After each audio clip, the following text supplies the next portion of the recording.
So before I move on to my new training week, I'm going to have to conclude my last session to cap off week 7, and that is the squats. So I only managed just to film my top set here, which is 140 kilos on the high bar squat, slight pause on the bottom, and I was actually relatively pleased with how that session went.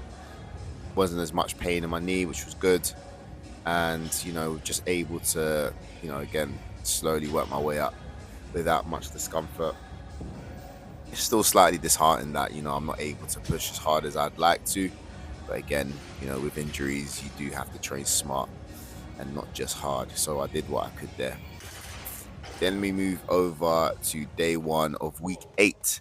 So this is the low bar back squat, and this is my deadlift day. So we start off with squats. I did the AMRAP.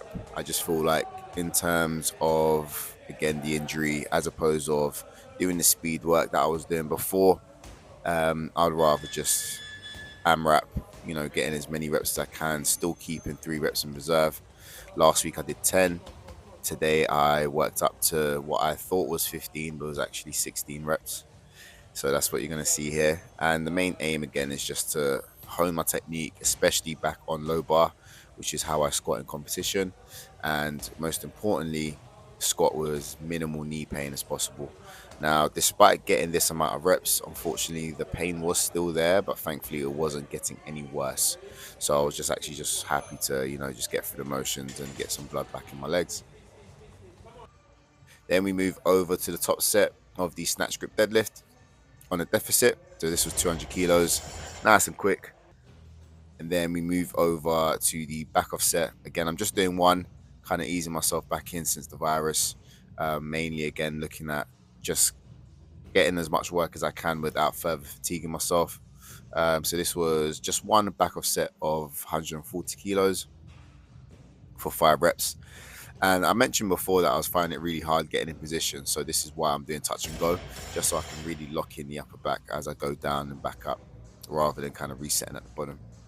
Then we move over to the accessories. So this is a new piece of kit that we now have at Gymbox. Thought I'd give it a try. Wasn't too bad. I still prefer the cable single leg hamstring curl, but I had to use this one because the laying down machine was being used.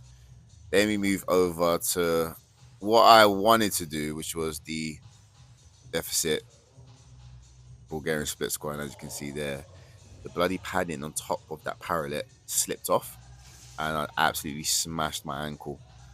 So I had to, give it a little rub. As you can see there, I was in quite some discomfort, annoyingly.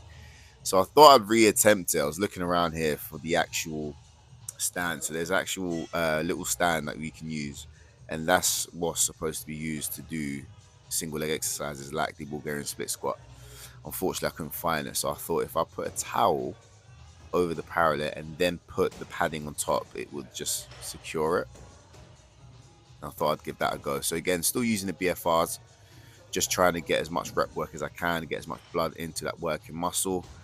Just another safer way of looking to push an exercise without, again, looking to increase the weight, therefore risk worsening my injury that I have at the moment. And as you can see, towel did nothing. So I ended up just doing a front foot elevated split lunge. So I'm actually just, again, utilizing that deficit, trying to take my knee as low as I can, touching the ground and really pushing off that leg. I did, or been doing since the injury, more sets on my left leg than I am on my right. Reason being, again, I just want to try and build that strength back up, and also muscle size, as I've noticed over time. My right leg was compensating for my left. Then we move over to just some good old air squats. Again, using the BFR bands, elevating the heel just to try and get into my quads as much as possible. And as you can see there, I'm not going all the way up. I'm mainly just focusing from the lengthened position of the squat, where I'm just trying to push my knees as far forward as I can. So I'm trying to utilize that stretch in the bottom position and then only coming up halfway just so I can maintain as much tension on that quad. Then we finish off with the GHR ab curls.